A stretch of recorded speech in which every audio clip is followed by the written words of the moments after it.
betrayed him. He still pictures her as you were part of the pimp. I call him the pimp. It's in a book that can be stolen, a book that can be cracked open in someone else. But Professor Tatuba does try to clarify when Malik goes back to the past. And I'm like, this is it right here.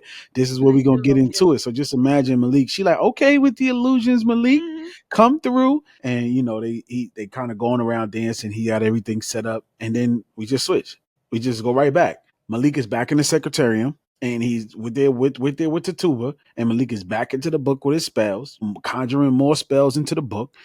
More of the ancestors come around Malik or whatever the case may be, and they're kind of, you know, he's conjuring them up. And I'm like, so we just switched from, we didn't get no real movement with that going on. And I'm like, okay, I'm just going to follow what the book is saying. So as Malik dispels of the faces, you know, the spell goes back on his grimoire again, and he has a connection with the ancestors is getting stronger with the swirling around his body.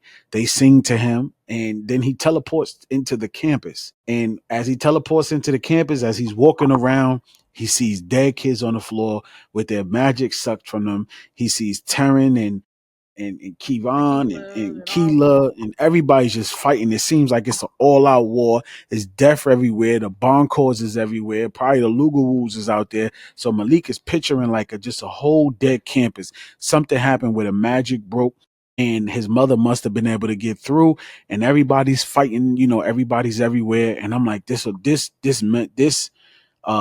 premonition was crazy. You know what I'm saying? Like, I'm like, now we know a war's coming. She's going to get on campus. But the question is, when is she going to get on campus?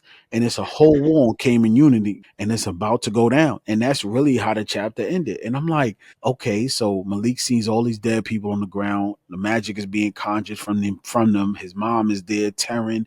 Everybody's there. Keela's there. Everybody's there. Everybody's fighting, going against this person. He sees Dom. She falls. She's bleeding. Like, what's happening in this premonition? And then it just cuts off because he comes right back. So I'm like, okay, where we at now? Like, that was the end of the chapter. That was the end. That chapter was really, really short. Oh my gosh. It was like 11 minutes.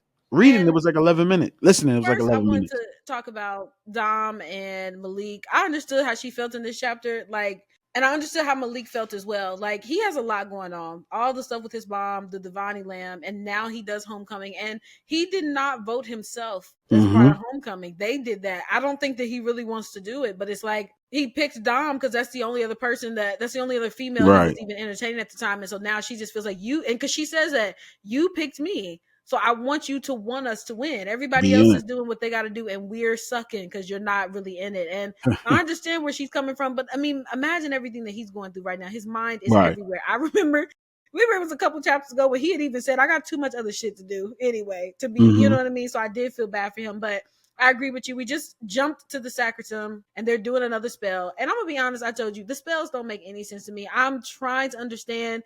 But now he brings a giant cloud of ancestors. And what do they do? Transport him? How does that work? This is a premonition. How does he get premonitions? And that's what I mean when I say the magic in this book feels a little bit overcomplicated, because now it just feels like the author could just write whatever. And that's just what it is. It's not always making perfect sense. Like, it's not always clear. Like, was that a premonition? Like, was this just something that could happen? Since when does Malik get premonitions? And they're looking for a seer. Right? Still. He's obviously seeing into the future. Like, I don't understand. What do you need a seer for if there's a spell that shows you what's going to happen in the future? So that is what confused me. And then, what do we know about the seer? The ancestors told Tatuba about Dom and Malik, but they said nothing about the third person. You know, so these are just the questions I have as we almost get to the the end of the second act. I did hear from a lot of reviews that it picks up tremendously when the third act starts. So I really cannot wait to get to it. But yeah, this was a short chapter. I'm really nervous about what's going to happen if that premonition that he had is supposed to come to fruition, because he said the Boncours were killing everyone.